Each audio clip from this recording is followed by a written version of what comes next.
अत तीसरा अध्याय। पिता के यज्ञ में जाने की इच्छा करने वाली सती को नीति युक्त शंकर जी का मना करना। मैत्रेय जी कहते हैं, इस कारण श्वशुर और जामाता में बहुत दिनों तक बैर पड़ा ही रह गया।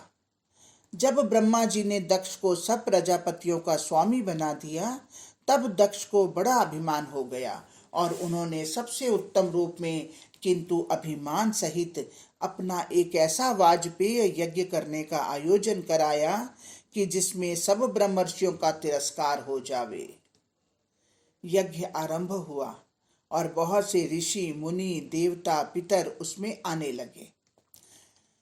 तब उसी समय एक दिन जब शिव और सती दोनों कैलाश पर्वत पर बैठे थे कि सती ने आकाश मार्ग में बहुत से श्वेत विमानों को जाते देखा और उन्होंने किन्नरों और उनकी नारियों से दक्ष के यहाँ होने वाले यज्ञ की चर्चा भी सुनी।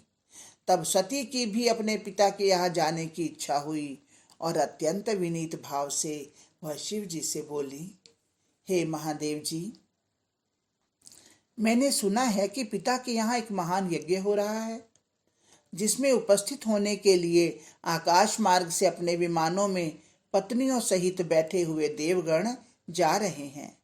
यदि आप आज्ञा दें तो पिता के घर में इस अवसर पर जाकर अपनी बहनों और संबंधियों से मिल आती। आप दया करके मेरी इस प्रार्थना को स्वीकार करें।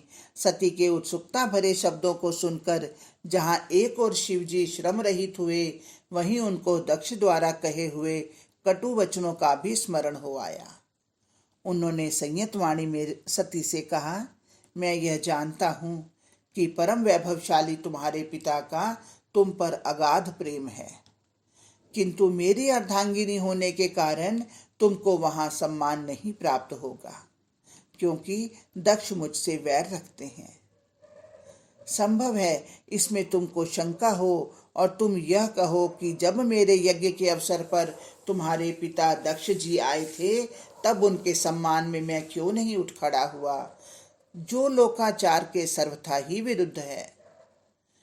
परंतु ज्ञानी सांसारिकता से दूर रहते हैं और कभी कभी उन्हें इसका गम नहीं रहती। फिर मैं तो सर्वथा ही इंद्रियातीत अंतःकरण का उपासक हूँ। तब प्रजापति दक्ष जैसे सांसारिक प्राणियों के मान अपमान की बात मैं कैसे सोच सकता हूँ।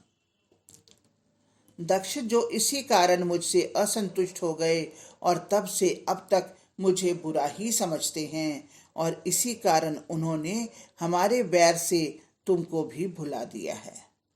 यज्ञ में नहीं बुलाया, तब वहां जाने पर यज्ञ में तुम्हें प्रतिष्ठा प्राप्त होगी, इसकी मुझे आशा नहीं है।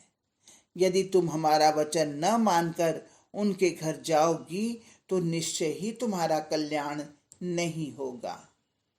प्रतिष्ठित का अपने बंधुओं में अनादर उसकी मृत्यु के समान है। हरिओम तत्सत, हरिओम तत्सत। बोलो कृष्ण बलदेव की जय।